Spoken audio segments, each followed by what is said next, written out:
सर्वांना नमस्कार. दूरशिक्षण आणि ऑनलाईन शिक्षण केंद्र शिवाजी विद्यापीठद्वारे एम ए इतिहास भाग 1 सत्र 2 मधील devotional cult in medieval India 1206 1707 या अभ्यासक्रमाच्या संपर्क सत्रासाठी तुमच्या सर्वांचं स्वागत आहे.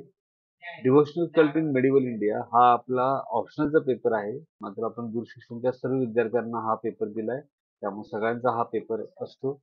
आणि डिव्होशनल कल्ट म्हणजे भारतातली जी भक्तिपर संप्रदाय आहेत, भक्ती परंपरा जे आहेत त्यातले संप्रदाय मध्ययुगीन भारतातले, तर त्याचा आपल्याला अभ्यास करायचा आहे. याच्यामध्ये 1206 ते 1750 हा काळ निश्चित केलेला आहे. तर हा तुमचा 100 मार्कांचा 4 क्रेडिट्सचा पेपर आहे.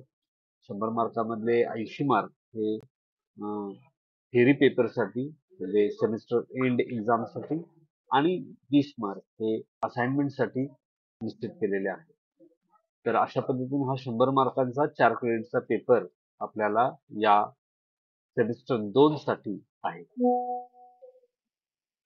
सर्वप्रथम आपण हा जो पेपर आहे त्याचे काही ऑब्जेक्टिव्ह आहेत पेपरच्या संदर्भात, कोर्स ऑब्जेक्टिव्ह त्याच्याकडे आपण थोडं पहिल्यांदा ते पाहूया.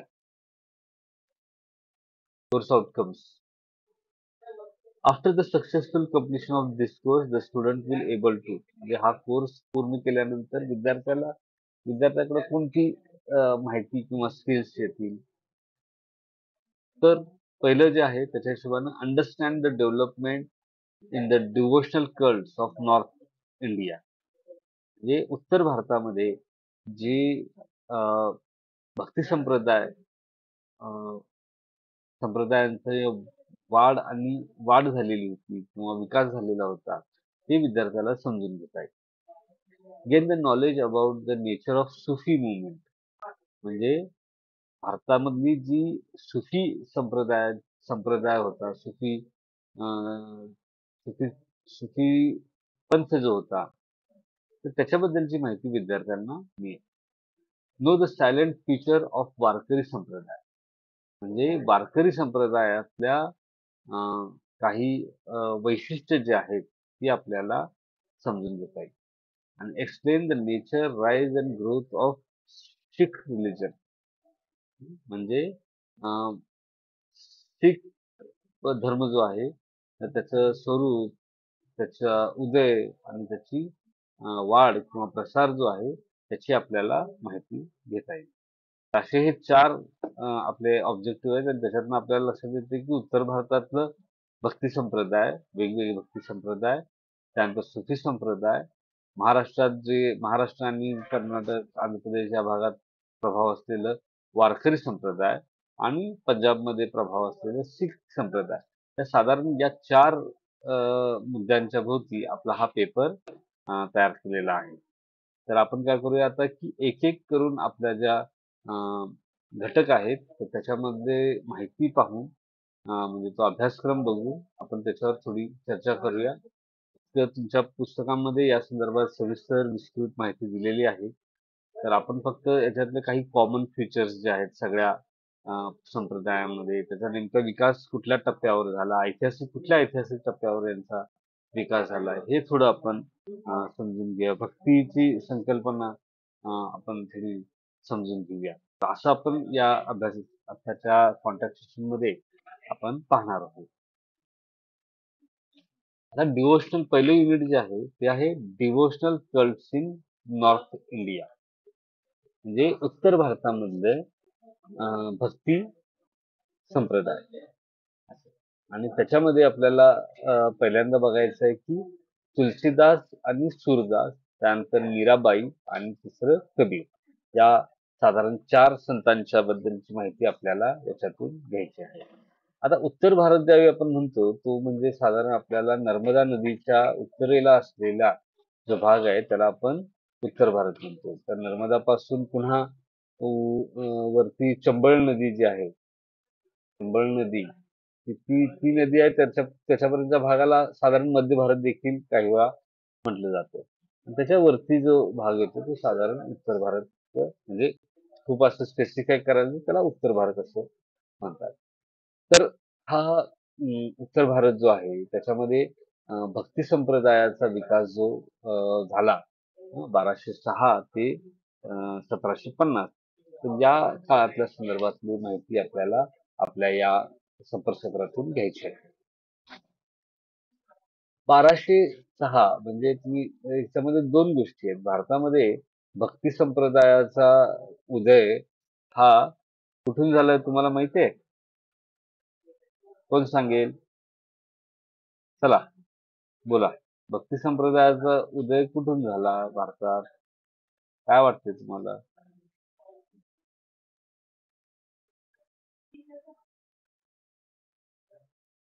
सांगा बरं.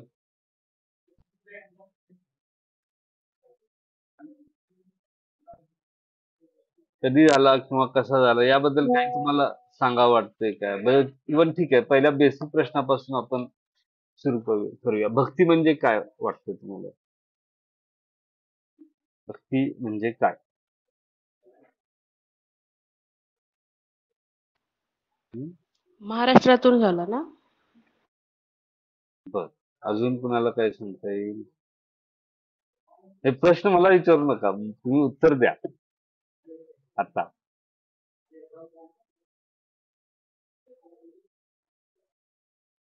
सांगा.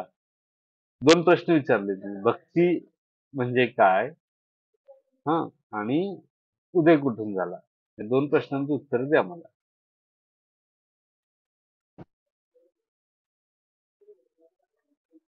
चला बोला. पटपट बोला म्हणजे आपल्याला पुढं जाता येईल. तुम्ही जितकं जास्त सहभाग घ्याल आणि जितकं जास्त म्हणजे उत्तर द्याल आणि जितकं जलद उत्तर द्याल, तितकं आपल्याला या गोष्टीवर चांगली चर्चा आपल्याला करता येईल.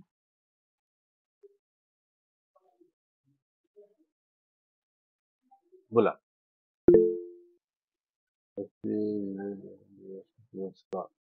बरोबर. वेदश्री म्हणतात की भक्ती म्हणजे देवा परमेश्वराच्या प्रती प्रेम आणि डिव्होशनल परत शब्द वापरलाय त्यांनी. म्हणजे डिव्होशनलचा अर्थ तुम्ही परत समर्पण या अर्थानं घेऊ शकता. हं? तर प्रेम आणि समर्पण या अर्थानं भक्ती म्हणता येते. अजून काय सांगता येईल? भक्ती म्हणजे देवाबद्दल असलेले प्रेम, आत्मीयता, भावना. बरं. अजून?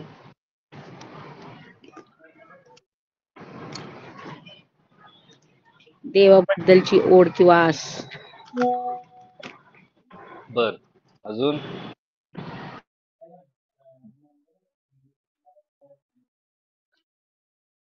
सांगा अजून काय सांगता येईल?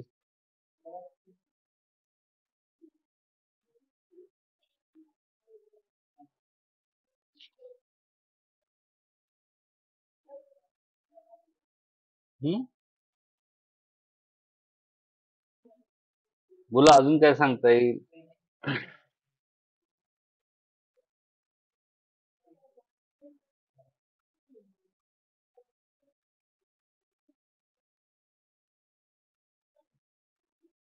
हा आता जो पेपर आहे ह्याच्या संदर्भातला आपल्याला म्हणजे आपल्या बऱ्याचदा आपलं आपल्याला माहिती आहे या जे प्रश्न मी विचारतोय तुम्हाला त्याबद्दल.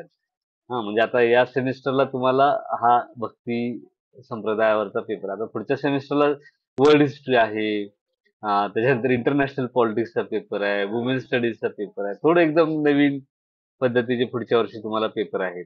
तर आता आपल्याला यावर्षी तुम्हाला पण बरंच काही असं सांगता येईल. पुढच्या वर्षी थोडं ते आपल्याला अवघड जाईल, की आपल्या वेगळे नवीन पेपर असतील ना, तुमच्या नवीन माहितीतले पेपर असणार आहे. त्यामुळे आता सहभाग तुम्हाला चांगल्या पद्धतीने नोंदवता येईल चर्चेमध्ये. त्यामुळे बोला.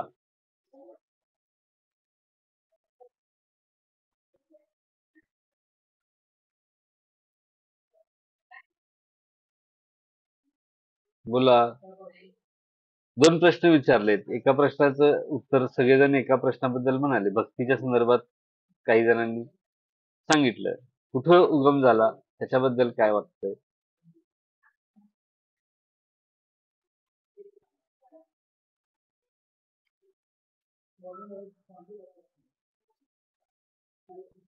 हं. काय वाटतं त्याच्याबद्दल?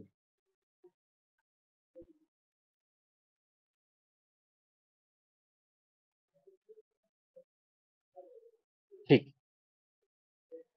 आता पहिल्यांदा भक्ती या संकल्पनेच्या संदर्भात आपण थोडं जे काही मला माहिती आहे त्याच्या हिशोबाने मी तुम्हाला सांगतो. आता भक्ती ज्यावेळी आपण म्हणतो त्याच्यामध्ये 2 गोष्टी काम करतात. म्हणजे परमेश्वराच्या प्रती आदर, प्रेम, समर्पण जे काही ओढ हे सगळं काय आहे. फक्त त्याच्यामध्ये दुसरा एक फॅक्टर इन्व्हॉल्व असतो. म्हणजे हे कुणाला वाटतं? हं. म्हणजे फक्त परमेश्वर आहे आणि असं नाही.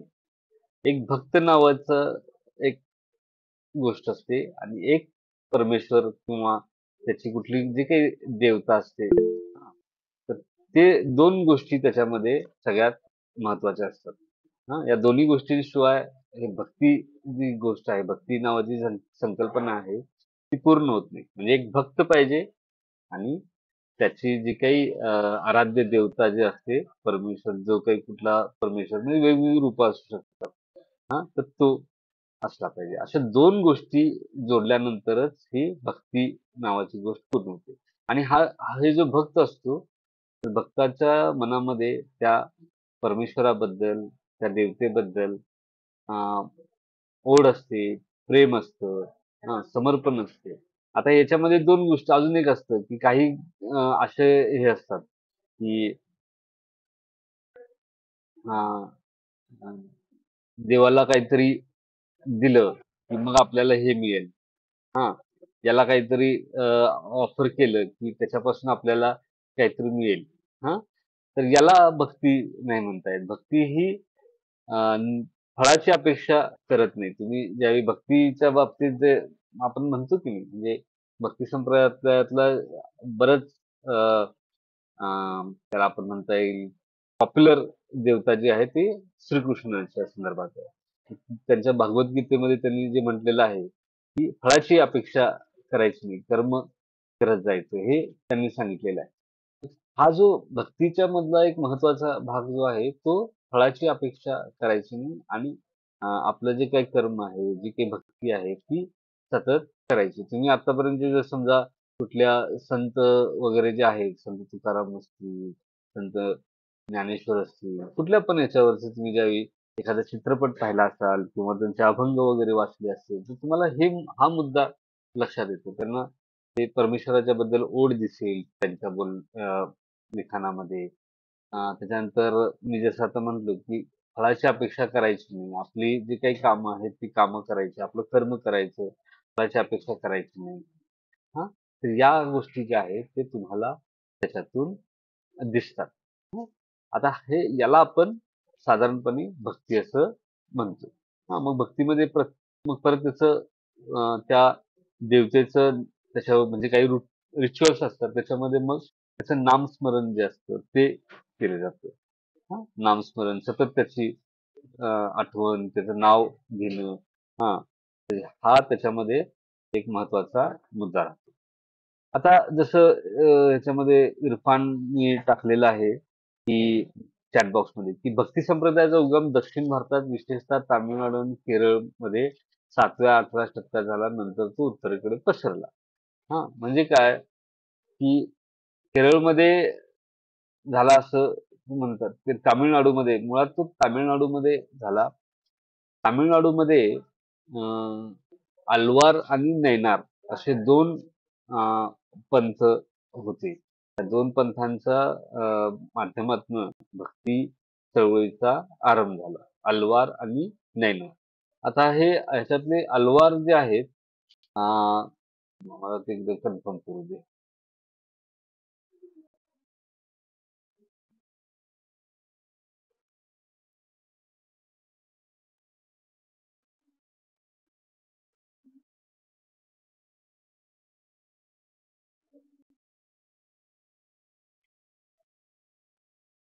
हां. संत जे असतात ते अलवार संत जे असतात ते विष्णूचे भक्त असतात. विष्णू शैवभक्त म्हणजे आता तुम्हाला हे माहित असेल, की मध्ययुगीन काळाच्या आधी म्हणजे थोडं प्राचीन काळात गुप्त साम्राज्य वगैरे ते संपलं. त्याच्यानंतरचा जो काळ होता, त्यावेळी आपल्याला असं लक्षात येतं, की अ, शैव आणि वैष्णव असे 2 पंथ म्हणा, की त्याचे ते हिंदू धर्मात निर्माण झालेले होते.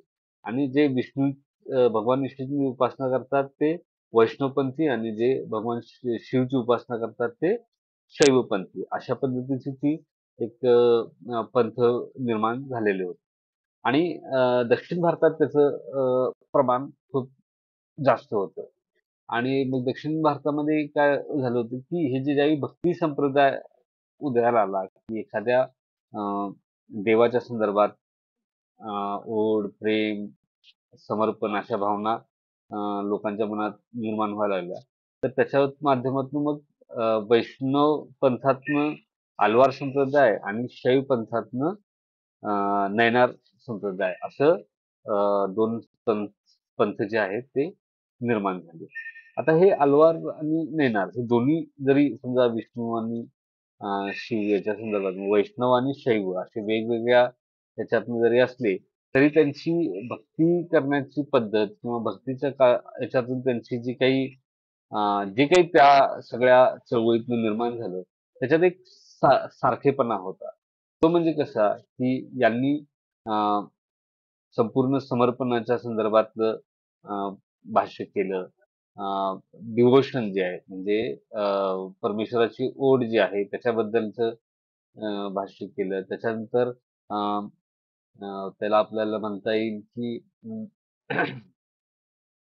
परमेश्वर आणि भक्त याच्यामधलं नातं जे आहे त्याच्यावर त्यांनी भर दिला, की या दोघांच्यामध्ये कोणी मध्यस्थ नाहीये. थेट भक्त आणि परमेश्वर यांच्यामध्ये नातं हे होतं. याच्यापूर्वी काय होतं, की हे असे भक्ती संप्रदाय येण्याच्या आधी, की पुरोहित नावाचा जो वर्ग असायचा, तो परमेश्वर आणि सामान्य लोक यांच्यामध्ये त्यांची भूमिका असायची पुरोहितांची.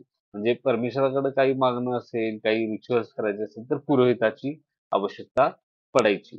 आणि मग त्यामुळे काय होतं परत दुसरं समाजातलं वर्णव्यवस्था आणि जाती व्यवस्था याच्यामुळे काय व्हायचं, की समाजातला एक मोठा सेक्शन जो आहे, मोठा वर्ग जो आहे, तो या सगळ्या गोष्टींपासून त्यांना त्या गोष्टींचा ऍक्सेस नसायचा. या सगळ्या रिच्युअल्समध्ये त्यांना ऍक्सेस नसायचा. म्हणजे आता समजा यज्ञ नावाचं यज्ञ प्रकार पद्धत होती. तर यज्ञांच्या मध्ये समाजातले जे इतर 2 वर्ण आहेत, वैश्य अं, वैश्य आणि शूद्र. तर या 2 वर्गांना त्याच्यामध्ये काही भूमिका नसायची. आणि मग ब्राह्मण आणि क्षत्रिय वर्ण जे आहे, तर त्यांना त्याच्यामध्ये त्या कामामध्ये त्यांचा रोल असायचा. म्हणजे यज्ञ करणं आणि यज्ञ करून घेणं म्हणजे पौरोहित्य करणं आणि यज्ञ करणं. तर या गोष्टीमध्ये. आता ही जी सगळी व्यवस्था होती, तर त्याच्यातनं काय होत होतं, की या 2 वर्णातले लोक जे आहेत अ, ते यापासून बाजूला होते असलेले आपल्याला दिसतात. आता ज्यावेळी जाती व्यवस्थेचा उदय भारतामध्ये झाला मोठ्या प्रमाणात आणि त्याच्यातनं आपण परवाच्या लेक्चरमध्ये बोललेलो आहोत, की कारागीर जातींच्या संदर्भात आपण चर्चा केली होती. तर कारागीर जे आहे ते साधारणपणे जे वैश्य आणि शूद्र जे याच्यात आपण बघतोय वर्ण जो बघतो त्याच्यामध्ये या जाती बऱ्याच असलेल्या आपल्याला दिसतात. म्हणजे याच्यामध्ये काय होतं, की शूद्र जातीमध्ये जे सर्व्हिस कास्ट आहेत, जे सेवा पुरवणाऱ्या जाती आहेत, तर ते साधारण शूद्र जातीमध्ये असतात आणि आपण वैश्यच्या संदर्भात आपण बघतो, की वैश्य म्हणजे आपण व्यापार करणारी जाती असं म्हणतो. तर ते तितक्यापुरतं मर्यादित नाही. काही वेळा शेती करणाऱ्या किंवा इतर काही व्यवसाय करणाऱ्या जाती जे आहेत, ते देखील त्या वर्णामध्ये अ, यायचे. तर असं जे ही सगळी जाती व्यवस्था होती त्याच्यामध्ये हे जो 2 वर्ण आहे ते यापासून बाहेर बाहेर असलेलं आपल्याला दिसतात.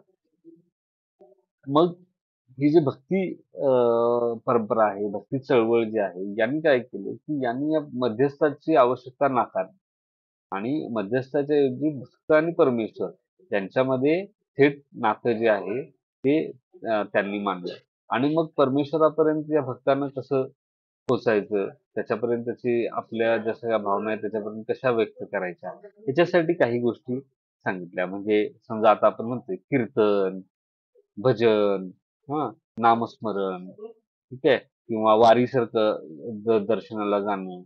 ह्या ज्या सगळ्या गोष्टी आहेत, या भक्ती संप्रदायातून पुढे आलेल्या आहेत. हां, तर ही जी गोष्ट आहे म्हणजे भजन, कीर्तन याचा अर्थ काय झाला, की भजन करणं, कीर्तन करणं, काय नामस्मरण करणं, याच्यातनं एक प्रकारचं रचना ज्या आहेत, साहित्यिक रचना ज्या आहेत, त्याला देखील एक अ, प्रोत्साहन मिळालं आणि त्यामुळे आपल्याला असं दिसतं, की हे नयनार आणि अल्वार जे संत आहेत, तर यांनी साहित्य रचना आपल्याला केलेल्या दिसतात. त्यांच्या तामिळमधले जे काही कविता असतील तमिळ भाषेतल्या, त्या त्यांनी लिहिलेल्या आपल्याला दिसतात. मग आता याच्यामध्ये परत एक दुसरा मुद्दा येतो, की आत्तापर्यंत म्हणजे या भक्ती चळवळीच्या आधीचं सगळं धार्मिक ज्ञान जे असेल किंवा धर्माच्या संदर्भातल्या गोष्टी ज्या असतील, त्या संस्कृत भाषेपुरत्या मर्यादित होत्या. इतर भाषांमध्ये आपल्याला ते दिसत नाही. आणि हा जो काळ होता 1200 म्हणजे 11व्या शतकानंतरचा काळ 12वं शतक, 13वं शतक हा जो काळ आहे, या काळामध्ये आपण असं बघतोय, की या काळामध्ये स्थानिक भाषा ज्या आहेत, हां, स्थानिक म्हणू किंवा आपण त्याला प्रादेशिक भाषा म्हणू, तर त्याचा उदय मोठ्या प्रमाणात होत होता. त्यात भाषा व्यवस्थित तयार होत होत्या, कन्सॉलिडेट होत होत्या. आणि ती जी भाषा अशी तयार होणं, कन्सॉलिडेट होणं, तर याच्यामध्ये या भक्ती चळवळीतल्या संतांचा देखील महत्त्वाचा वाटा होता. कारण जरी समजा धार्मिक रिच्युअल्सची भाषा, जे काही धार्मिक कर्मकांड आहेत, त्याची भाषा जरी संस्कृत असली, तरी सर्वसामान्य लोकांची भाषा जी आहे, ती त्यांची त्यांची प्रादेशिक भाषा असायची. म्हणजे उदाहरणार्थ महाराष्ट्रामध्ये मराठी, कर्नाटकमध्ये कन्नड, हां, किंवा आंध्र प्रदेशमध्ये तेलुगू, केरळमध्ये मल्याळम, तामिळनाडूमध्ये तमिळ.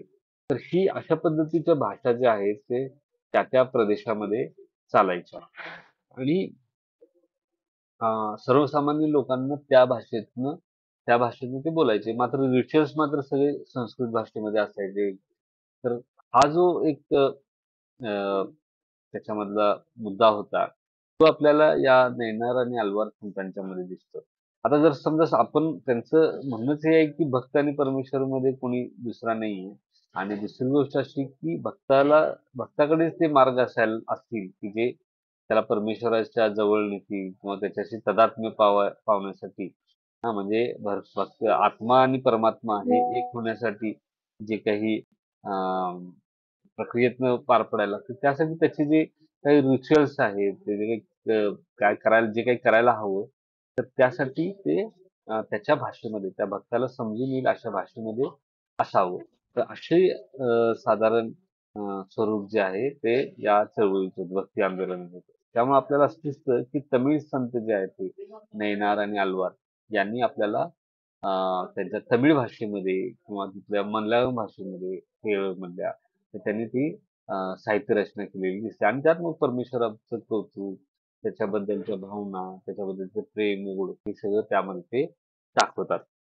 तर हा जो तामिळनाडूमधून सुरू झालेला भक्ती संप्रदायाचा प्रवाह आहे, तो हळू उत्तर भारताकडे सरकू लागला आणि उत्तर भारताच्या आधी काय लागतं, तर महाराष्ट्र लागतं आणि महाराष्ट्रात आपण भक्ती चळवळीचा आपण अभ्यास केलाय.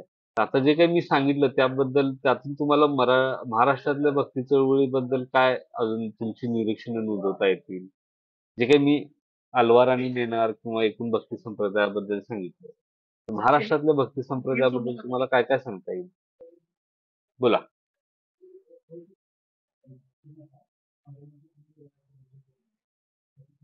काय काय तुम्हाला सांगता येईल त्याच्याबद्दल?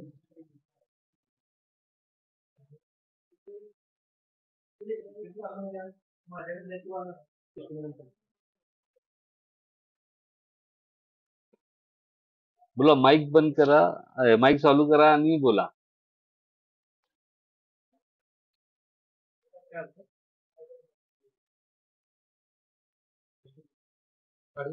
चला बोला.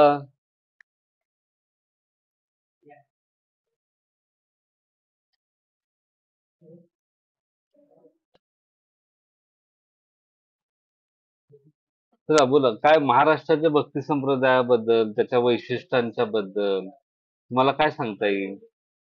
आता जे काही मी बोललो तामिळनाडूच्या भक्ती संप्रदायाच्या संदर्भात, त्याच अर्थानं त्याला त्या पद्धतीच्या गोष्टी लक्षात घेऊन तुम्हाला काय वैशिष्ट्य सांगता येतील? बोला. हो, रोहित सर, फॉर्म भरा म्हणून सांगितले. काय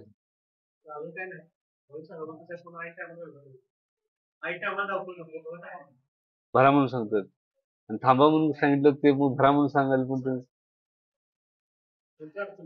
हं? बरोबर. चला बोला, चला बोला, लवकर बोला.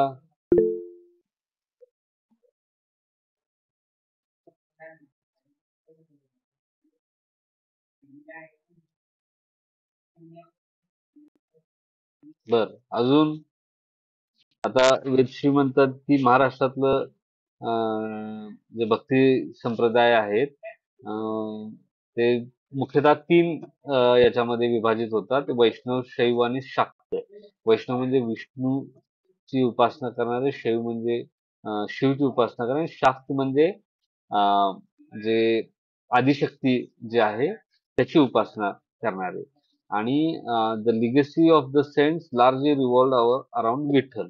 हा म्हणजे मोठ्या प्रमाणात जे संत साहित्य किंवा संतांचा जो वारसा महाराष्ट्राला लाभलेला आहे तो ते जे संत आहेत ते विठ्ठल या देवतेच्या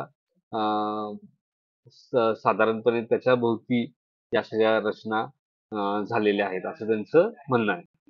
अजून कुणाला काही सांगता येईल?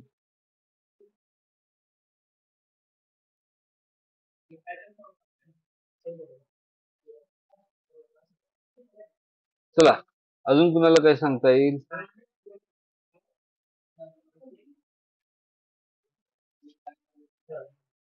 बोला.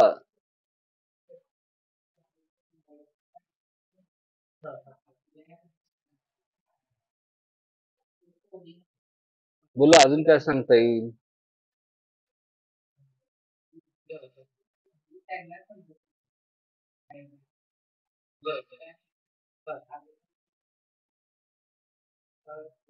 आता बोला, मी त्याशिवाय पुढे नाही जाणार.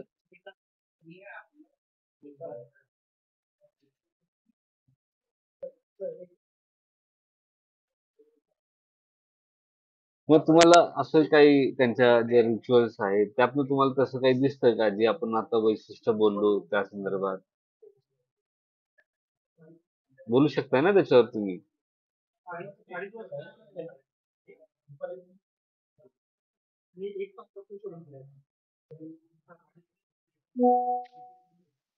हं? बोला लवकर.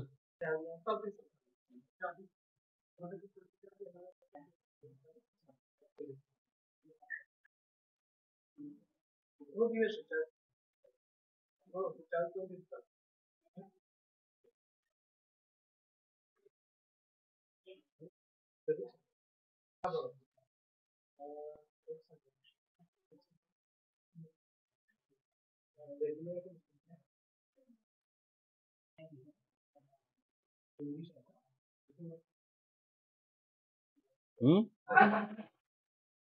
बोला लवकर.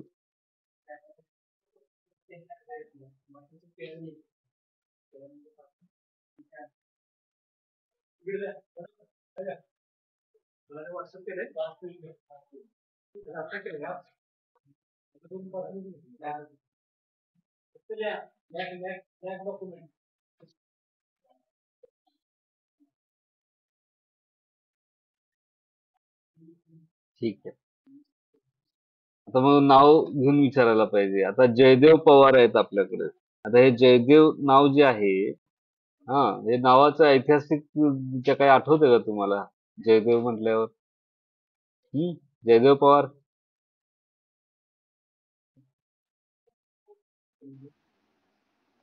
हा सर. काय आठवते? जयदेव म्हटले की काय आठवते? इतिहासातलं काय आठवते?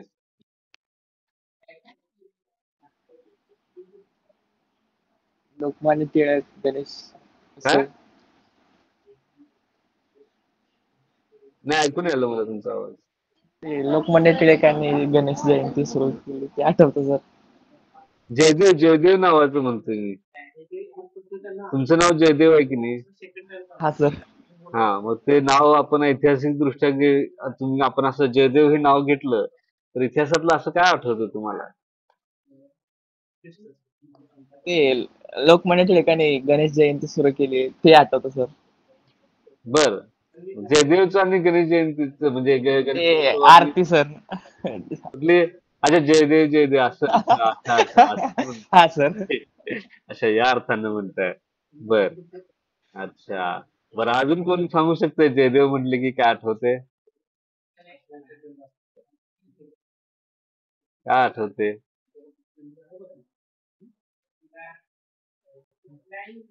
निवडी कुणाला आठवते जयदेव म्हटले की इतिहासातलं आपल्याला काय आठवते? हा वेदशीनं सांगितलंय की एक काव्य होतं गीत गोविंद नावाचं. हा आणि ते जयदेव कवींनी लिहिलेलं होतं.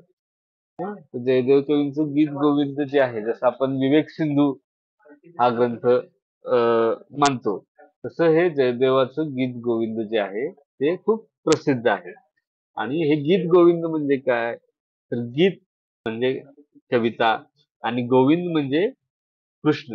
म्हणजे हे जयदेवांचं गीत गोविंद हा जो काही काव्यरचना आहे, महाकाव्य आहे, हां, तर ते श्रीकृष्णाच्या संदर्भातलं आहे, गोविंदच्या संदर्भातलं आहे. आणि मग त्याच्यामध्ये त्याच्या लीला असतील, त्यांचे काही चमत्कार असतील किंवा जे काही कार्य असेल, शिकवण असेल, हे सगळं आपल्याला त्याच्यामध्ये दिसतं. आणि त्याचं वर्णन जे गोविंद यांनी भक्ती आपण म्हणतो ना भक्ती रसानं असं चिंब होऊन ते वर्णन त्यांनी त्याच्यामध्ये केलेलं असते. तर आता जयदेव पवारांना पुढच्या वेळी प्रश्न विचारला की त्यांना आठवेल गीत गोविंद.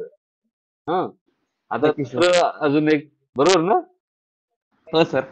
हां. आता दुसरं एक नाव आहे आपल्या याच्यामध्ये ते आहे पूजा हंसलकर. हां. यांच्या नावात पूजा आहे. पूजा म्हणजे याच्या आधी तुम्ही जर पाहिलं असेल काय, की मी जसं मगाशी म्हणालो, पूर्वी रिच्युअल्स काय होते या गुप्त काळाच्या संदर्भात. तुम्ही ह्याच्यामध्ये पण बघितलं असेल तुम्ही जे काही धार्मिक आणि सांस्कृतिक अंगानं जे काही हे करायचे अभ्यास करतोय किंवा माहिती तुम्हाला पुस्तकातून मिळते.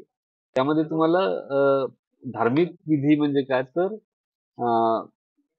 जी काही यज्ञ सारखी जी रिच्युअल्स असायचे, कर्मकांड असायची, ती असायची. पण ज्यावेळी ही भक्ती चळवळ वगैरे सुरू झाली किंवा थोडं भक्ती चळवळ सुरू होण्याचा थोडा आधीचा काळ जो आहे, तर त्यावेळी हे पूजा करणं हा जो हे जे रिच्युअल आहे, हा जो प्रकार आहे, तो सुरू झाला. म्हणजे आता कसं आहे, की मंदिरात पुजारी, हो की नाही? मग मंदिरात पुजारी तो पूजा करतो. पण त्याच्या बरोबर सगळे लोक असतात. हां. आणि त्याच्यानंतर वैयक्तिक लोक पण पूजा करतात. आता हे पूजा करणं हे एक आराधना करण्याचा एक प्रकार आहे. आणि तो त्या अर्थानं भक्ती चळवळीशी संबंधित आहे. म्हणजे त्याच्यामध्ये फुलं वाहणं किंवा इतर काही गोष्टी असतील, नारळ असेल वगैरे या सगळ्या गोष्टी ज्या आहेत, ती त्याच्यामध्ये हे केले जातात. हां, म्हणजे पूजा करणे हे जसं अनुष्ठानामध्ये ज्या पद्धतीनं हे होम हवनमध्ये ज्या पद्धतीनं अ, ते म्हणजे तांदूळ वगैरे हे जे टाकलं जातं, त्या पद्धतीचं ते नसतं. ते डिव्होशनली म्हणजे खूप भक्तिभावानं केलेले असते हां, पूजाच्या संदर्भात. तर तो त्याच्यातला एक फरक आहे. हे पण पूजा जी असते ती भक्ती चळवळीशी संबंधित असलेली गोष्ट आहे. ठीक आहे?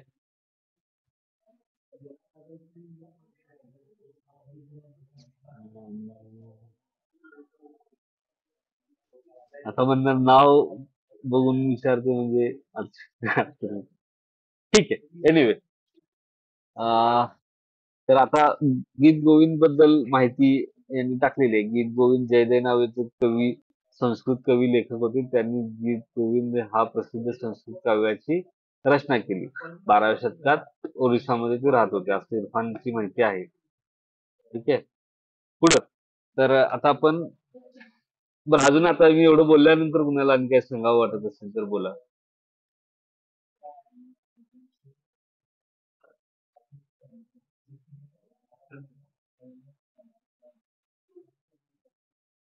बरं, ठीक. तर मी जसं सांगत होतो की दक्षिण भारतातनं मग ही भक्ती चळवळ जी आहे तिचा प्रसार जो आहे तो होऊ लागला. भक्ती चळवळीचा प्रसार होत होता म्हणजे याचा अर्थ नैनार आणि आल्वार पंथ कर्नाटक किंवा महाराष्ट्रात आले असं नाही. त्याच्यातला जो मूळ गाभा होता शिकवणीचा तो आपल्याला मग महाराष्ट्रात दिसायला सुरुवात होतो आणि मग वेगवेगळे महाराष्ट्र ही याचं जे भौगोलिक स्थान आहे ते उत्तर भारत आणि दक्षिण भारत मध्ये पडतं. त्यामुळे आपल्याला दोन्हीकडचा प्रभाव जो आहे तो भारतातल्या दोन्हीकडच्या संप्रदायांचा प्रभाव जो आहे तो आपल्याला त्याच्यामध्ये दिसतो. म्हणजे महाराष्ट्रामध्ये तुम्ही पाहिलं तर आपल्याला अनेक संप्रदाय दिसतात. तुम्ही मुख्यतः 3 संप्रदायांच्या बद्दल आपण बोललो. पण महाराष्ट्रात नाथ संप्रदाय असेल, दत्त संप्रदाय असेल, त्याच्यानंतर हा वारकरी संप्रदाय आहे, त्याच्यानंतर महानुभाव संप्रदाय आपल्याकडे आहे. हां, त्याच्यानंतर शाक्त पंथ वगैरे ते देखील आहेतच. तर असे अनेक संप्रदाय जे आहेत ते आपल्याला महाराष्ट्रामध्ये दिसतात. आता यातले जे महानुभाव आहे ते खूपच म्हणजे ते त्याचं एक वैशिष्ट्य की ते महाराष्ट्राच्या भूमीवर हे झालेलं आहे. म्हणजे चक्रधर स्वामी यांच्याबद्दल म्हटलं की त्यांचा जन्म गुजरातमध्ये झाला आणि त्यांनी ते महाराष्ट्रात आले आणि त्यांचं काम म्हणजे महत्वाचं हे होतं की महानुभाव संप्रदायाचं की मराठी भाषेला त्यांनी प्रोत्साहन दिलं. त्याच्यातनं लिखाण जे आहे ते महानुभाव संप्रदायाने केलं. आता महानुभाव संप्रदाय हा श्रीकृष्णाची भक्ती करणारा संप्रदाय आहे. त्या अर्थानं वैष्णव जी काही संप्रदायाची कॅटेगरी आहे त्याच्यातनं ते होतं आणि कृष्णाच्या संदर्भात निस्सिम भक्ती जी आहे ती या महानुभाव संप्रदायाचा भाग होती आणि ते आपल्या या संदर्भात लेखन करायचे म्हणजे पद्य आणि गद्य या दोन्ही पद्धतीचं लेखन जे आहे ते या महानुभाव संप्रदायातील लोकांनी केलं. म्हणजे आद्य मराठी आहे एकदम जुन्या काळातली मराठी जी आहे ती या महानुभावांच्या लेखनामध्ये आपल्याला दिसते. तुम्ही सगळेजण साधारण मराठी शाळेत गेलेले असाल तर त्याच्यामध्ये तुम्हाला महानुभावांच्या साहित्यातला एखादा दुसरा उतारा जो आहे तो तुम्हाला बालभारतीच्या पुस्तकामध्ये तुम्हाला वाचल्याचं आठवत असेल. हां, मायदायसा किंवा अं, हां, मायदेसा किंवा चक्रधर स्वामींच्या संदर्भातलं लीला चरित्रातला उतारा. हां, तर हे अशा गोष्टी ज्या आहेत ते तुम्हाला त्या लिखाणात वाचायला मिळालेले असतील.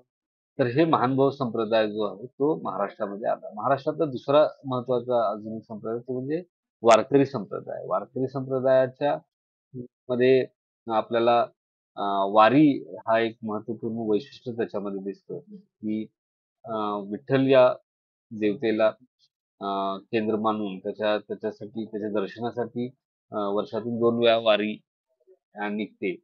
आणि, त्यासोबतच विठ्ठलाच्या भोवती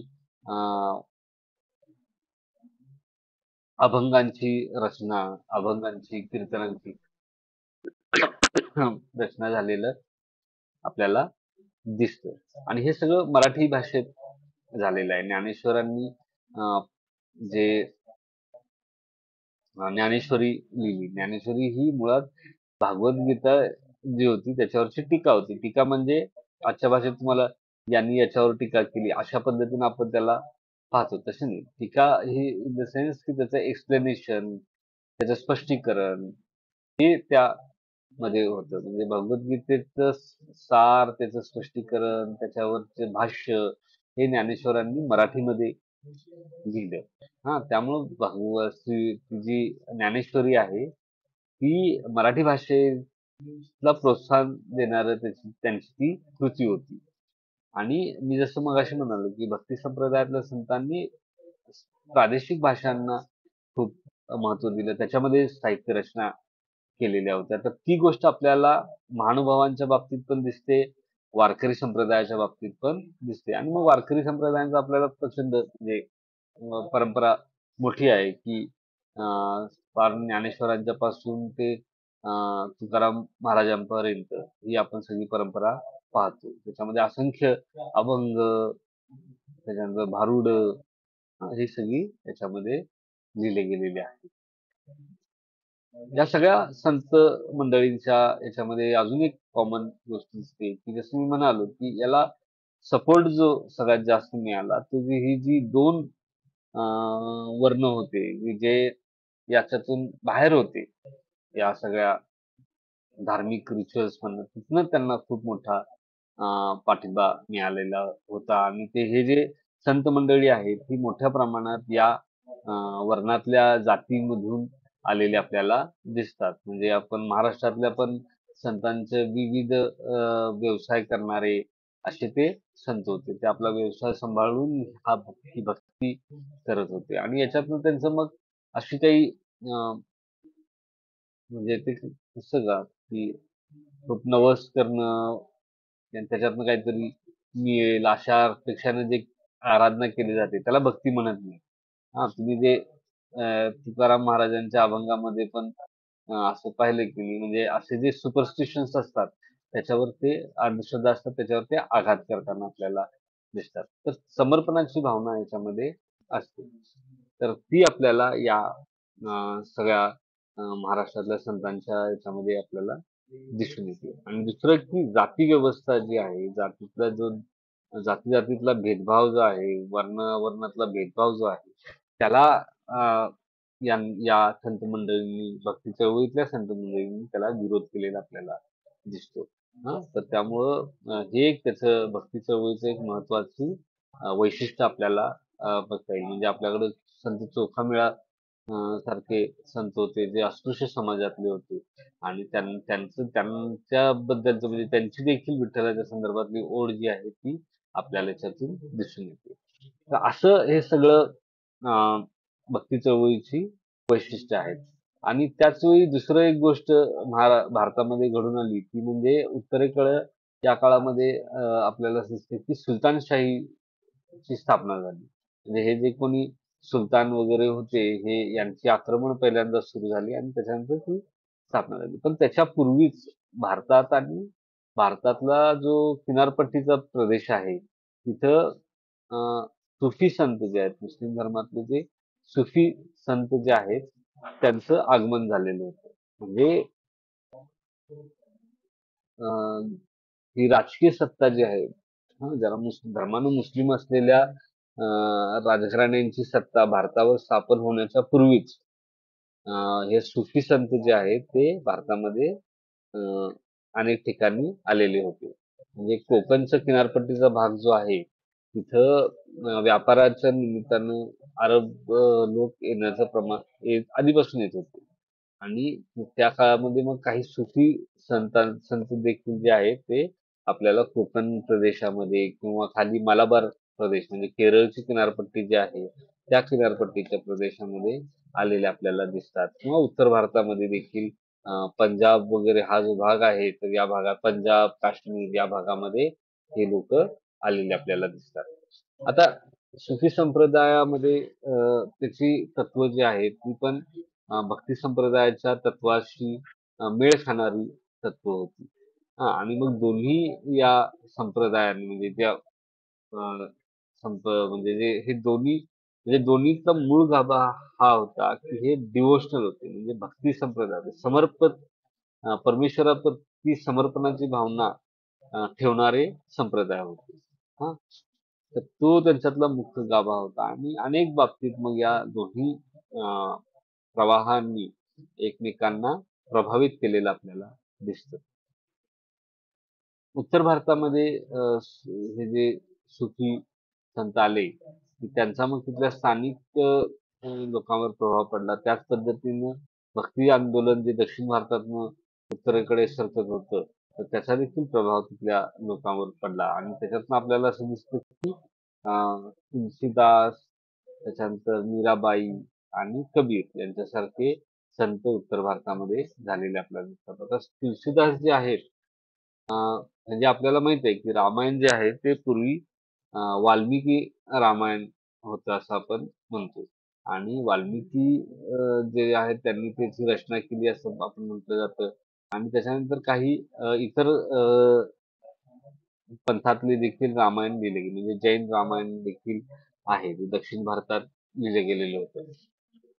पण रामायण जे आहे ते खूप पॉप्युलर होण्याच्या मध्ये, म्हणजे आधीचं जे रामायण होतं वाल्मिकींचं ते संस्कृतमध्ये असणार आणि ते सर्वसामान्य लोकांना त्याचा ऍक्सेस नसणार, कारण संस्कृत भाषा त्यांना येत नव्हती.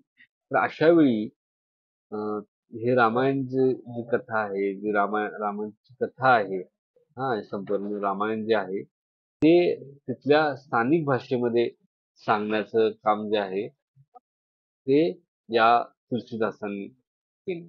आणि जी ब्रज भाषा जी आहे ती भाषा जी या उत्तर भारतातले अत्यंत सर्वसामान्य पद्धतीचे लोक, सर्व तळातल्या जातीतले देखील लोक जी भाषा बोलत होते, जी त्यांना समजत होती, तर त्या भाषेमध्ये आणि गेय स्वरूपात, म्हणजे काव्यात्मक रित्या स्वरूपात तुलसीदासांनी हे रामायण लिहिलं. आणि मग त्याचा मोठ्या प्रमाणात प्रसार जो आहे तो आपल्याला या सगळ्या उत्तर भारतामध्ये झालेला आपल्याला दिसतो. म्हणजे सर्वसामान्य लोकांना हा जो त्याला रामकथा आपण म्हणू, त्याचा जो ऍक्सेस आहे, त्याचा जो त्याच्याशी जोडणारा धागा जो आहे तो तुलसीदासांच्या माध्यमातून निर्माण झाला. आणि मग ते आपण बघतो की रामायणमध्ये देखील तुम्हाला अं, श्रीराम आणि हनुमान यांच्यातलं जे नातं आहे ते भक्त आणि परमेश्वराच्या नात्याच्या पद्धतीचं नातं तुम्हाला त्याच्यामध्ये पाहायला मिळतं. आणि मग याचं हे जे नातं आहे हे तुलसीदास खूप खुलवून आपल्या या रामायणामध्ये तुलसीदासांच्या रामायणामध्ये खुलवून सांगताना आपल्याला दिसतात. तर असं हे त्याचं खूप महत्वाचं वैशिष्ट्य आहे. आणि ही ब्रज भाषा जी होती त्याच्यामध्ये त्यांनी ते लेखन केलेलं होतं. त्याच्याबद्दल तुम्हाला बाकी त्यांची माहिती तुमच्या पुस्तकामध्ये मिळेल. त्यानंतर दुसरं नाव आहे ते मीराबाई. तर मीराबाई या राजस्थान मधल्या एका सामंती कुटुंबामध्ये किंवा राजघराण्याच्या मध्ये त्यांचा जन्म झाला होता, त्यांचं लग्न झालं होतं वगैरे. आणि त्याच्यामध्ये त्यांची परत समर्पणाची भावना परमेश्वराची प्रती इतकी होती की हा परमेश्वर हाच माझा पती आहे, अशा अर्थाचं विधान त्या. माझा आवाज येतोय? डिस्कनेक्ट झालं होतं इंटरव्ह्यू. आवाज येतोय माझा?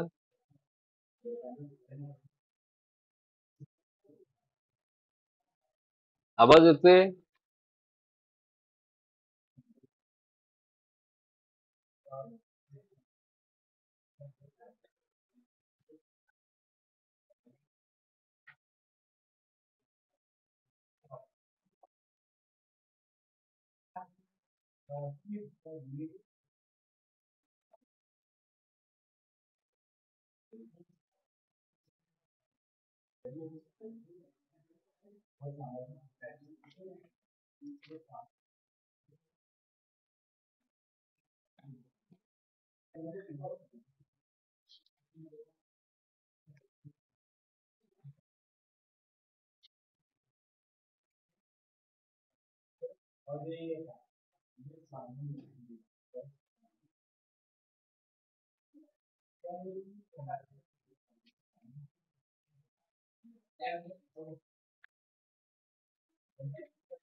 हा, आवाज येतोय माझा? इंटरनेट गेलं होतं. आवाज येतोय? हा येतोय सर. अच्छा, कुठपर्यंत तुम्हाला आवाज ऐकू आला माझा? मी कुठपर्यंत बोलत होतो?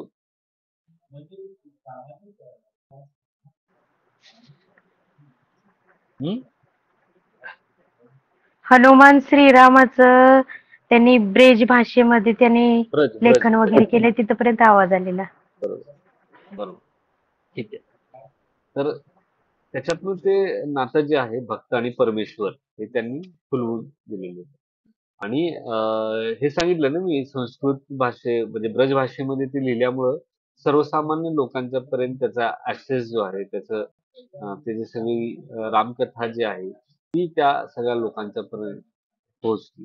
आणि नंतर ज्याला आता आपण रामकथा म्हणतो म्हणजे रामायणातल्या जी काही रामाच्या संदर्भातली माहिती आहे ती तर लोकांच्या पर्यंत पोहोचली.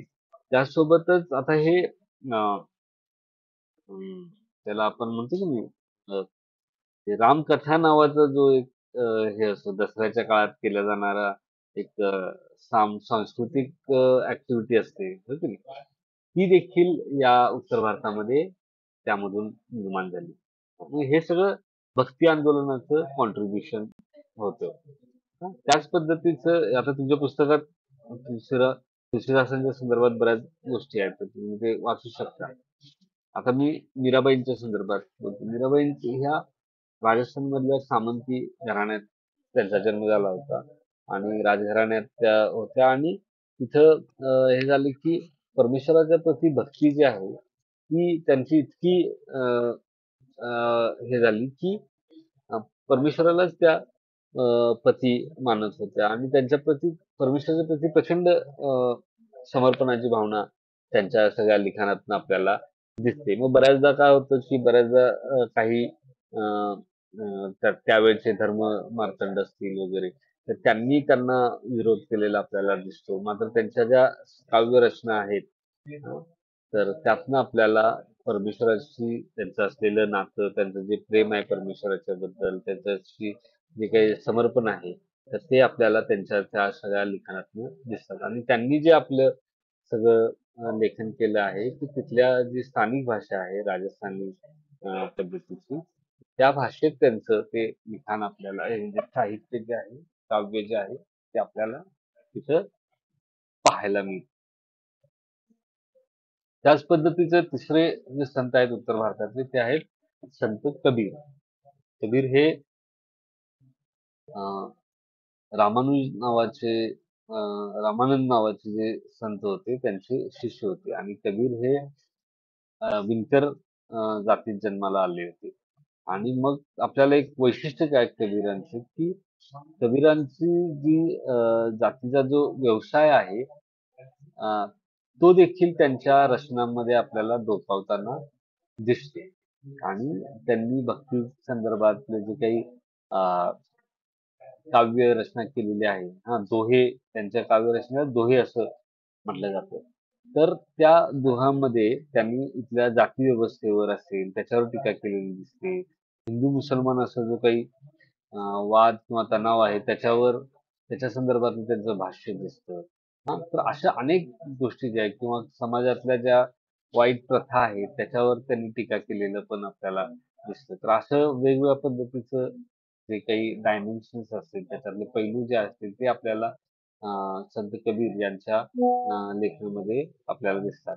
आता संत कबीर यांचं प्रभाव इतका उत्तर भारतामध्ये इतका होता की त्यातून कबीर पंथ नावाचा एक वेगळा पंथ देखील आपल्याला निर्माण झालेला दिसतो. आणि आपल्याला माहित असेल की यांचे त्याचा प्रसार जो आहे तो मध्य भारतापर्यंत झालेला आपल्याला दिसतो. इतका मोठा तो संप्रदाय झालेला होता कबीर पंथ. तर हे झालं उत्तर भारतातल्या भक्ती चळवळीच्या बद्दल. ठीक आहे तो आपल्या याचा भाग होता. ठीक आहे आता आपण बघणार आहोत दुसरं युनिट जो आहे तो सुफी संप्रदायाच्या संदर्भात. आता सुफी संप्रदाय जो आहे भारतातला तो जसं मी म्हणालो की उत्तर भारताकडून आणि किनारपट्टीच्या प्रदेशात सुफींचं आगमन होत होतं. सुफी संप्रदाय जो आहे तो गूढवादी संप्रदाय त्याला असं म्हटलं जातं, की परमेश्वराकडे जाण्याचे मार्ग शोधणं, अध्यात्माची चर्चा त्याच्यामध्ये खूप जास्त होती. तर असा हा संप्रदाय होता. तर हे सुफी संप्रदायामध्ये काय असायचं, की त्यांचे सिलसिले असायचे. म्हणजे चिश्तिया संप्रदाय, नक्षबंदी संप्रदाय, त्याच्यानंतर म्हणजे ह्याला संप्रदाय जे म्हणतोय ते सिलसिले म्हणजे चिश्तिया सिलसिला, नक्षबंदी सिलसिला, कादरिया सिलसिला असे हे सिलसिले जे आहेत ते स्कूल्स म्हणतो आपण त्याचा संप्रदाय पण म्हणता येईल किंवा पंथ म्हणता येईल. असे सुफी पंथाच्या अंतर्गत अनेक उपपंथ जे आहेत ते आपल्याला दिसतात. आणि याचं मेन हे असतं की परमेश्वर आणि भक्त हे यांचं खूप जवळचं नातं आहे. ते खूप वेगवेगळे नाही आहेत. ते एकच आहेत किंवा परमेश्वर सगळ्या चराचरामध्ये परमेश्वर आहे. त्याच्याशिवाय कुठलीही गोष्ट होत नाही. सर्व काही त्याच्या इच्छेनुसार होते. या पद्धतीची मांडणी आपल्याला या सुफी संप्रदायामध्ये देखील आपल्याला दिसते. तुम्ही जर जोधा अकबर सिनेमा पाहिला असेल तर त्याच्यामध्ये तुम्हाला ते ख्वाजा मेरे ख्वाजा हे गाणं मी पाहिलं असेल किंवा अनेक असे गाणी जी आहेत म्हणजे याच्यात मूळ भावना जी आहे सुफी संप्रदायामध्ये ती प्रेम ही भावना जी आहे ती सुफी संप्रदायामध्ये अत्यंत महत्वाची बेसिक भावना आहे आणि ती जी सुफी संप्रदायातली जी भावना आहे प्रेमाची ती आपल्याला या सगळ्या सुफी संप्रदायातल्या ज्या संतांनी जे लेखन केलेलं आहे, साहित्य निर्माण केले त्याच्यामध्ये आपल्याला दिसते.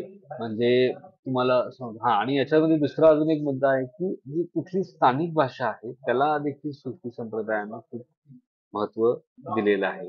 म्हणजे बऱ्याचदा असं म्हटलं जातं, की ते फारसी किंवा तुर्कीमध्ये त्यांनी लेखन केलंय. पण अनेक सुफी संत असे होते, की ज्यांनी तिथल्या स्थानिक भाषेमध्ये लेखन केलं. उदाहरणार्थ तुम्हाला सांगायचं तर ते पद्मावत नावाचं जे काव्य आहे, हां, तर जे मी बऱ्याच लोकांनी पाहिलंय. माहिती आहे ना पद्मावत? काय सांगा पद्मावतबद्दल? काय सांगता येईल?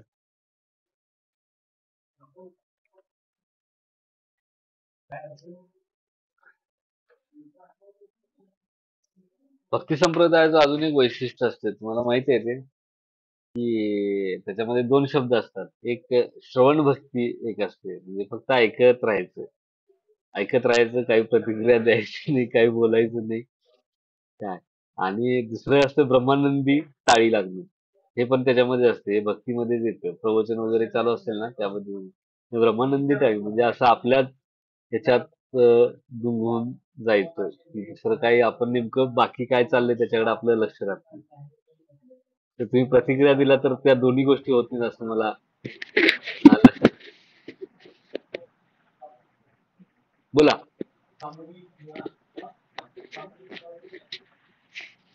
पल्लवी बोला. भजन सर, भजन वगैरे, हं? गायन भजन वगैरे, गायन भजन वगैरे असतं. त्याच पद्मावत बद्दल विचारत होते. बघा तुम्हाला टाळी लागली होती. ब्रह्मानंदी. आपण पद्मावत या काव्याबद्दल विचारतो. त्याच्याबद्दल काय सांगता येईल तुम्हाला? काय माहिती आहे तुम्हाला पद्मावत काव्याबद्दल? काय आहे?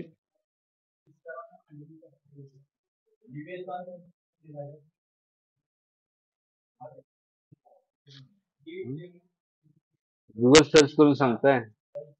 बोला.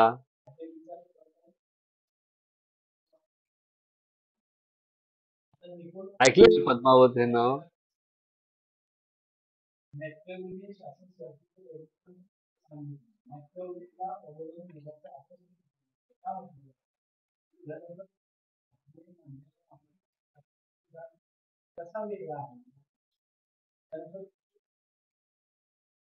नाही ऐकलं?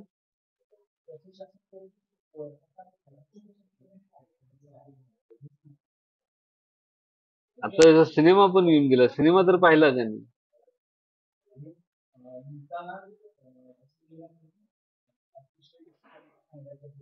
हं? सिनेमा तरी पाहिला का नाही पद्मावत?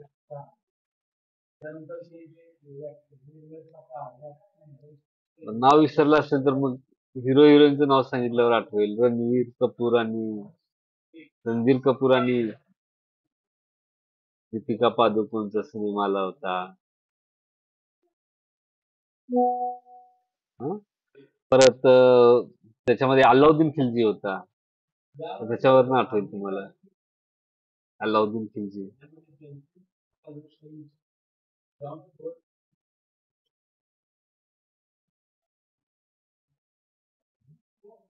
ठीक.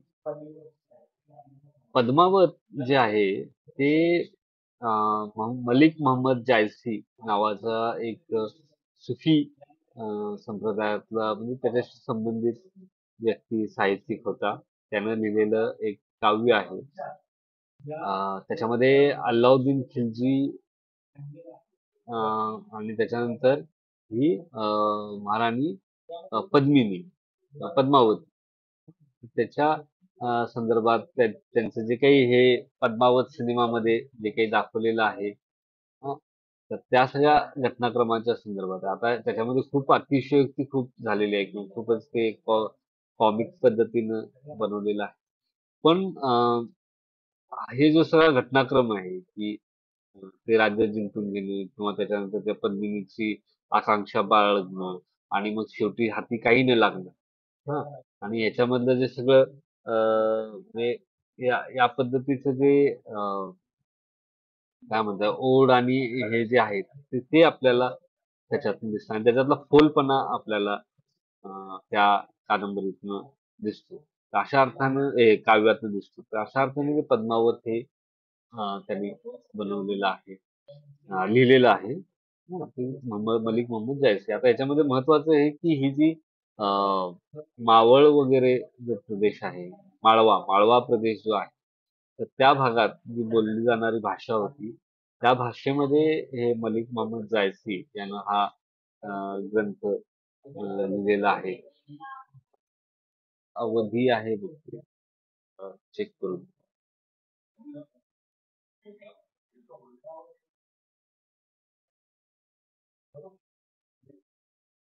अवधी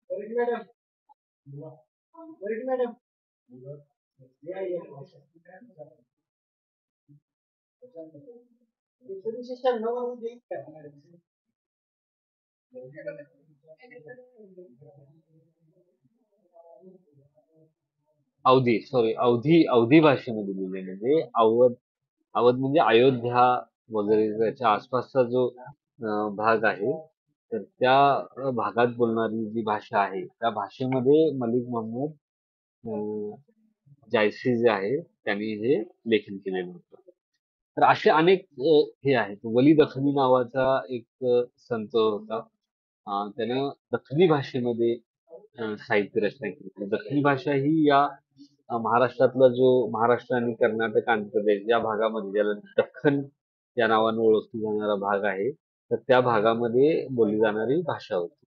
तर त्या वली दख्खनी जो आहे तर त्याने त्या भाषेमध्ये ही साहित्य रचना केलेली. त्याच पद्धतीनं आपण ज्यावेळी मराठीमध्ये देखील काही सुफी आणि भक्ती संप्रदाय असे मिक्स याच्यातले काही संत होते. त्यांनी देखील मराठी भाषेमध्ये देखील साहित्य रचना केलेली आपल्याला दिसते. त्यामध्ये शेख मोहम्मद सारखे संत आहेत. किंवा शाह मुंतोजी बहामनी नावाचे आहेत. तर त्यांनी मराठी भाषेत देखील रचना केली आणि त्यांच्यावर भक्ती आणि सुफी अशा दोन्ही पंथाचा प्रभाव जो आहे तो आपल्याला दिसून येतो. तर अशा पद्धतीने हे सुफी संप्रदाय होते. सुफी संप्रदायामध्ये जशा पद्धतीने हे साहित्य रचना आहे, काव्याला महत्व आहे. काही गद्य लेखन केलेलं आहे. म्हणजे आपल्याला दखनीमधलं एक महत्वाचं काव्य हे गद्य आहे. जे नाटक किंवा संवादाच्या स्वरूपात आहे ते म्हणजे कदमराव पदमराव असं त्याचं नाव आहे. हा दखनीतला पहिला गद्य ग्रंथ मानला जातो. कदमराव पदमराव असं आणि त्याच्यामध्ये परत या पद्धतीचं कथा ज्या आहेत त्या आपल्याला पाहायला मिळतात. त्याच पद्धतीनं पुढचं अजून तुम्हाला सांगता येईल की हे जे उत्तर भारतामध्ये मोइनुद्दीन चिश्ती नावाचे एक सुफी संत होऊन गेले, जे अजमेरला दर्गा आहे. ते देखील खूप फेमस होते. त्यांनी चिश्ती संप्रदायाची स्थापना केली होती आणि चिश्ती संप्रदाय हा भारतामध्ये सगळ्यात जास्त प्रभाव असलेला संप्रदाय होता. आणि या संतांनी, सुफी संतांचं एक वैशिष्ट्य काय असायचं, की ते जिथं-जिथं जायचे, की त्या भागामध्ये जिथं त्यांचा मुक्काम असायचा, तिथं ते आपली खानकाह जी आहे ती स्थापन करायचे आणि मग तिथं त्या लोकांना जे सगळे त्यांचे अनुयायी आहेत ते तिथे यायचे. मग तिथं पूर्ण प्रवचन व्हायचं.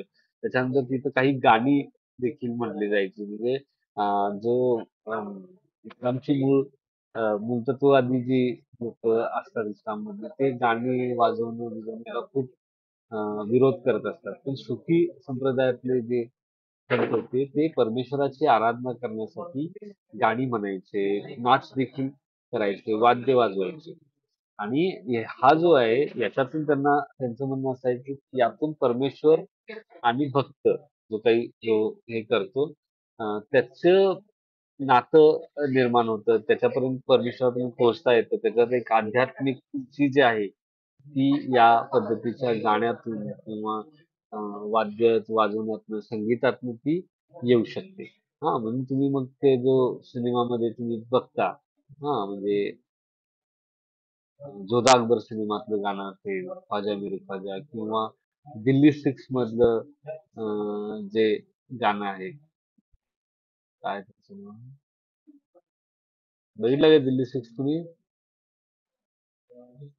दिल्ली सिक्स सिनेमा पाहिलाय काय?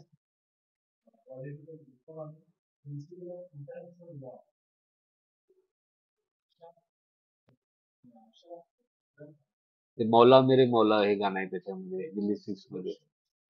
तर ते त्याच्यामध्ये परत हे आहे की ते व्यक्तीचं जो परमेश्वराशी नातं आहे ते त्याच्यामध्ये परत सांगण्याचा प्रयत्न केला आणि मग आपल्या हिंदी सिनेमामध्ये या सगळ्या गोष्टींचा खूप प्रभाव आपल्याला दिसतो. त्यामुळं प्रेमी आणि प्रेमिका याच्याबद्दलच्या ज्या गाणी असतात त्याच्यामध्ये देखील आपल्याला या सुफी गाण्यांचा प्रभाव जो आहे तो आपल्याला खूप पाहायला मिळतो.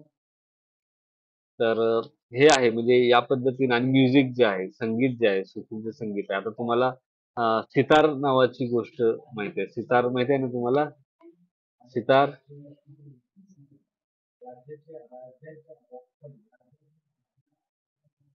सितार जे वाद्य आहे, हे वाद्य अ, अमीर खुसरो नावाच्या अ, एका व्यक्तीनं निर्माण केलं किंवा त्याचं डिझाइन केलं आणि अमीर खुसरो हा निजामुद्दीन औलिया या दिल्लीतल्या सुफी संतांचा अनुयायी होता.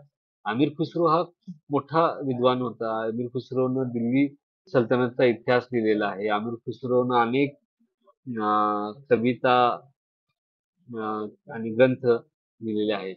तुम्ही ते जर एक गाणं तुम्हाला माहित असेल, तर तुम्ही किती गाणे ऐकता तर रिप्लाय काहीच देत नाही मी विचारतो. तरी मी तुम्हाला अ, विचारतो.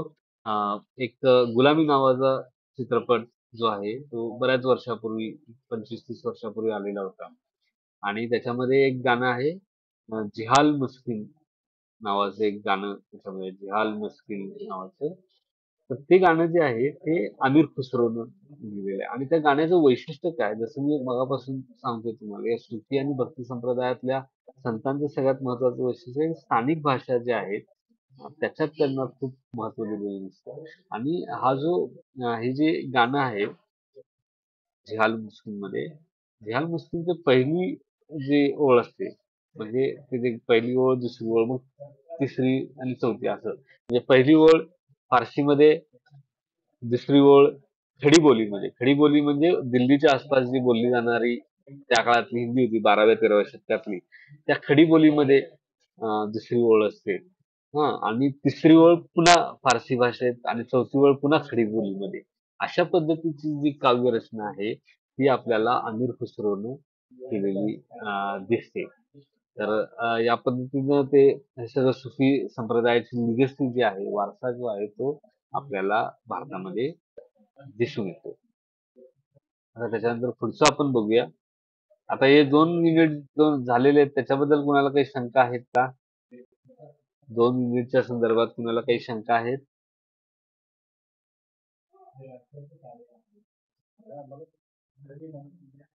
काही प्रश्न वगैरे असतील तर विचारा. अजून काही अधिकची माहिती द्यायची असतील तर द्या.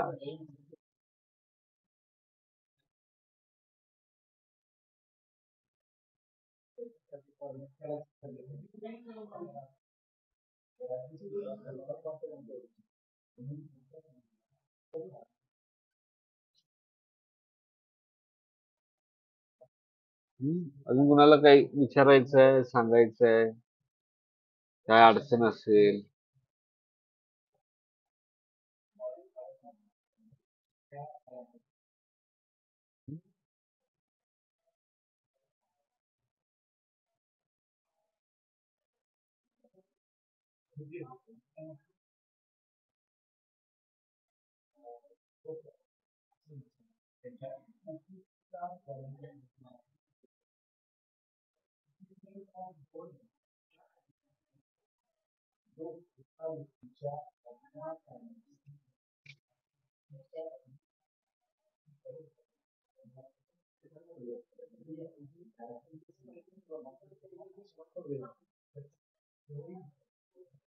ठीक आहे.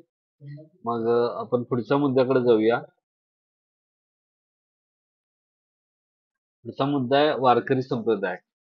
आता मी याच्याबद्दल बरंच बोललेलो आहे. आपण तुम्ही सगळेजण बरेच परिचित आहात. या संदर्भात मी आता काही खूप जास्त बोलत नाहीये. संत ज्ञानेश्वर आणि म्हणजे आपण म्हणतो ज्ञानेश्वर रचला पाया तुकाराम कळस लविला असं आपण म्हणतो. तर त्या हिशोबाने संत ज्ञानेश्वर, संत नामदेव यांच्या याच्यातला अभ्यास करायचा. ज्ञानेश्वर महाराजांनी अं, मराठी भाषेमध्ये या सगळ्या अं, भक्ती संदर्भातील साहित्य जे आहे त्याची रचना त्यांनी केली. संत नामदेवांनी देखील केली. मात्र नामदेवांचं वैशिष्ट्य असं की ते उत्तर भारतामध्ये देखील गेले आणि त्यांच्या काही रचना ज्या आहेत त्या गुरु ग्रंथ साहिब हा जो शीख धर्मियांचा महत्वाचा ग्रंथ आहे त्या ग्रंथामध्ये देखील आपल्याला पाहायला मिळतात. आता संत एकनाथ आहेत त्यांनी अनेक वेगवेगळ्या प्रकारच्या साहित्य रचना आपल्याला केलेल्या दिसतात. म्हणजे अभंग लिहिले, भारुडं लिहिली, त्याच्यानंतर परत भजन कीर्तन अशा लिहिलेले आहेत. हे खूप वेगळ्या पद्धतीचे साहित्य रचना जे आहेत संत एकनाथ यांच्या लिखाणात आपल्याला दिसतात. आणि संत तुकाराम महाराजांनी अत्यंत जे अभंग वगैरे जे लिहिलेले आहेत त्याच्यामध्ये तत्कालीन समाज व्यवस्थेतले जे काही दोष होते ते चांगल्या मोठ्या पद्धतीने त्यांनी आपल्याला दाखवून दिले. ठीक आहे. तर हे तुम्हाला तुमच्या पुस्तकामध्ये बऱ्यापैकी वाचायला मिळेल. मग आता त्याच्यावर जास्त काही चर्चा मी करत नाही. आणि तुम्हाला काही शंका असतील, तुम्हाला काही या संदर्भात काय म्हणायचं असेल तर तुम्ही मला सांगा. म्हणजे आपण त्याच्यावर चर्चा करू आणि मग आपण पुढचा जो शेवटचा घटक आहे त्याच्याबद्दल बोलूया.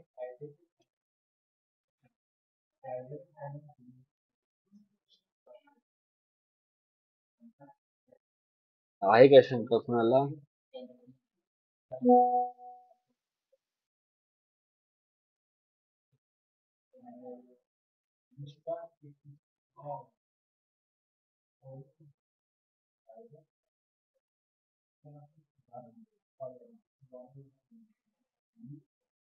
ठीक आहे.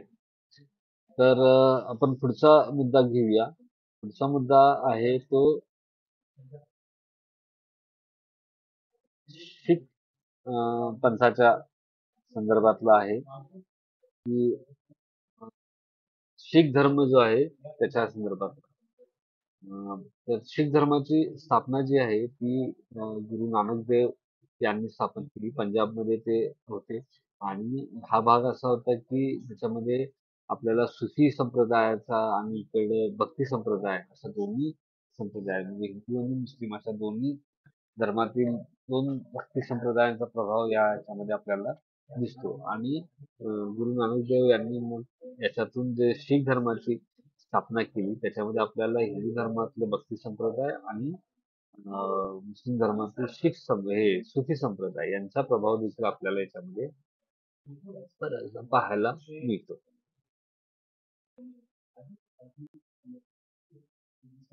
याचा आवाज येतोय माझा? परत इंटरनेट गेलं होतं.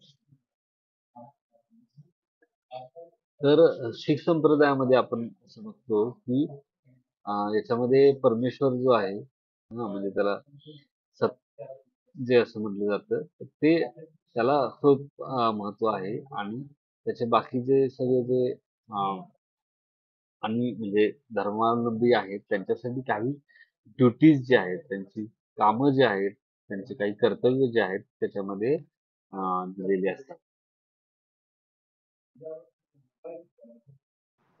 सर आवाज येत नाही तुमचा नीट. इंटरनेट आता येतोय आवाज?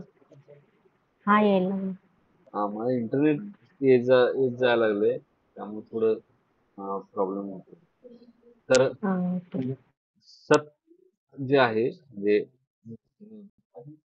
परमेश्वर जो आहे त्याच्याशी नातं जे आहे ते हे शीख धर्म जो आहे तो सांगतो आणि शीख धर्मावलंबी जे असतात त्यांच्यासाठी काही ड्युटीज ज्या आहेत त्या या शीख धर्माने ठरवून दिलेल्या आहेत आणि आपल्याला या परमेश्वराशी तादात्म्य पावण्यासाठी किंवा त्याच्यापर्यंत पोहोचण्यासाठी गुरु जो असतो तो मार्गदर्शक ठरतो असं शीख धर्माची मान्यता आहे. आणि मग हे गुरु कोण? तर नानकदेव हे शीख धर्माचे पहिले गुरु आणि त्याच्यानंतर अनेक गुरु झाले आणि गुरु गोविंद सिंग हे त्यांचे शेवटचे गुरु होते आणि गुरु गोविंद सिंगांच्या नंतर गुरु गोविंद सिंगांनी जाहीर केलं की यापुढे कोणतेही गुरु होणार नाही आणि जो गुरु ग्रंथ साहिब जो आहे ज्याच्यामध्ये अनेक भक्ती संप्रदायातल्या आणि सुफी संप्रदायातल्या संतांच्या साहित्य रचना त्याच्यामध्ये आहे त्यांची शिकवण त्याच्या माध्यमातून मिळते त्यांच्या विचारांची. तर तो गुरु ग्रंथ साहित्य हाच शीखांचा मार्गदर्शक राहील अशी मांडणी आपल्याला त्याच्यामध्ये पाहायला मिळते. तर अशा पद्धतीचा हा शीख संप्रदाय आहे. त्याचं तत्वज्ञान आणि लिगेसी जे आहे त्याच्याबद्दल तुम्हाला पुस्तकात बऱ्यापैकी माहिती मिळेल. त्याच्यामध्ये खालसा पंथ नावाचा एक पंथ आहे जो गुरु गोविंद सिंगांनी स्थापन केलेला होता.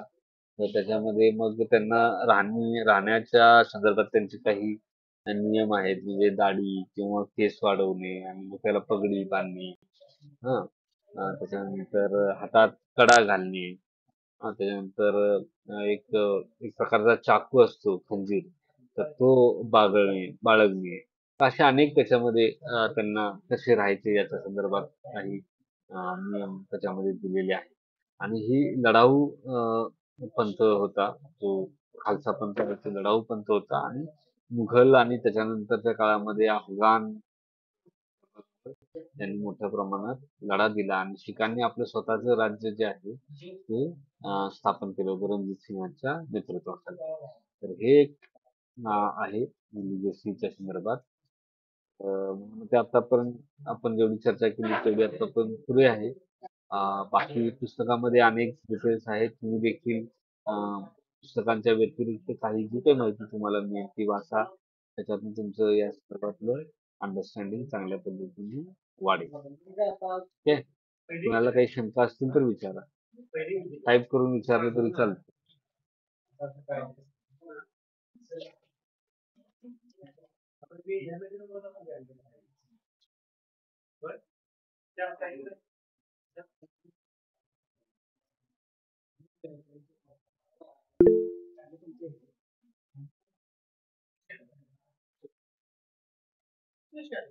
लेक्चर बद्दल शंका विचारा.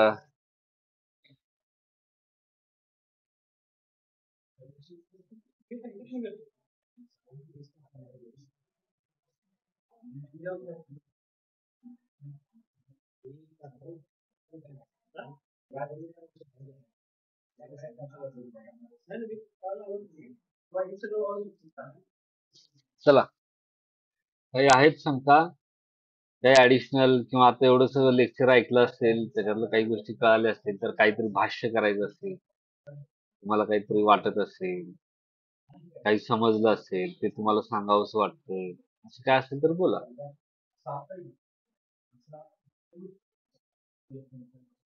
चर्चेत सहभागी होण्याचे खूप मार्ग असतात. म्हणजे प्रश्न विचारू शकतो, माहिती सांगू शकतो, काय काय समजलं ते सांगू शकतो, अजून काय सांगायला हवं त्याच्याबद्दल सांगू.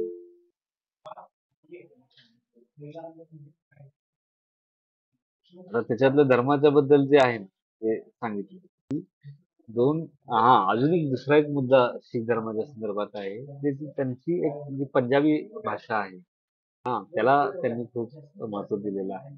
आणि गुरुबानी त्यांची जी ती लिपी त्यासाठी जी त्यांनी बनवली, ती गुरुलिपी असं त्याला म्हटलं जातं. जी पंजाबी भाषेसाठी जी लिपी वापरली जाते, ती गुरुलिपी असं त्याला म्हटलं जातं. आणि ग्रंथ साहिब म्हणजे त्याला गुरुबानी असं म्हटलेलं असतं. म्हणजे त्याच्यात एक गोष्ट असं आहे की शीख धर्मातलं अजून एक वैशिष्ट्य काय सांगता येईल की त्याच्यामध्ये निराकार परमेश्वर आहे. म्हणजे त्याचा काही मूर्ती वगैरे नाहीये, कुठला आकार वगैरे नाहीये, आणि तसा तो परमेश्वर त्या संप्रदायामध्ये मानला जातो. त्याला अजून काय प्रश्न आहे?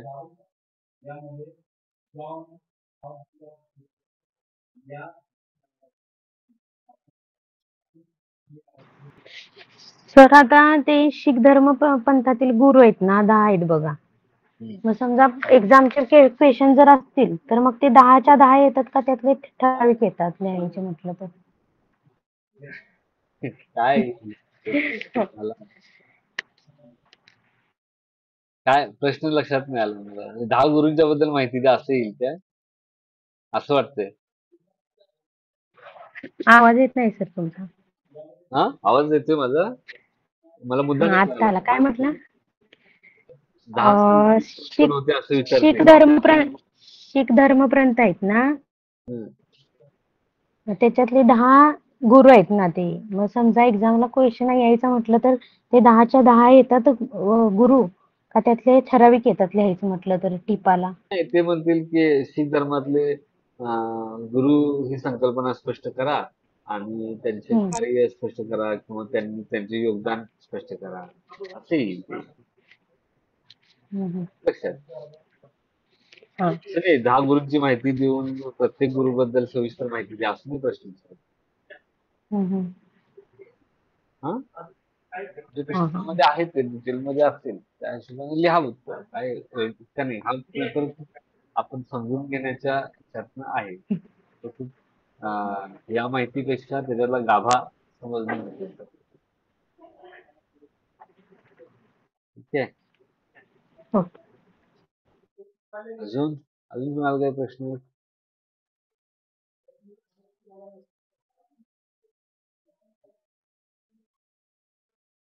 ठीक आहे, मग तुमचे काही प्रश्न नसतील तर आपण थांबूया. तुम्ही सर्वजण संपर्कसत्रामध्ये MA इतिहास,